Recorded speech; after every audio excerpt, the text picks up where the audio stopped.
Hello friends, good morning, নমস্কার। সবাই কেমন আছেন? আশা করি ভালো আছেন। তো আমিও ভালো আছি। তো মনের কথা ঘরে রান্না চ্যানেলে সবাইকে স্বাগতম। তো ফ্রেন্ডস, আজকে মহালয়া পুজো তো এসে গেল, আর মাত্র 5 দিন আছে। সত্যি একটা আনন্দই আলাদা, পুজো মানে কথা। তো দেখো, আমি রেডি হয়ে গেছি তো ডিউটি যাওয়ার জন্য।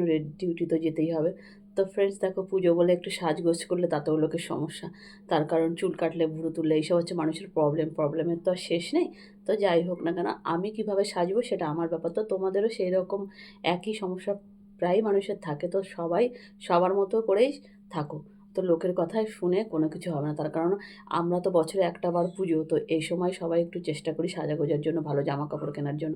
তো আমি সবাইকে বলি, প্রত্যেককে বলি যে সবাই যেন এনজয় করো পুজোতে। সবাই ভালো ভালো জামা কাপড় পরো, ভালো ভালো খাও, ভালো ভালো ঘোরো। তো দেখো, বছরে একটা বার পুজো, এইটুখানি যদি আমরা না করি তাহলে সারা বছর কাজ করে আর কী করলাম। তো যাই হোক না কেন, সবাই ভালো থেকো, সুস্থ থেকো। আবার দেখা হবে সন্ধ্যাবেলা। টাটা।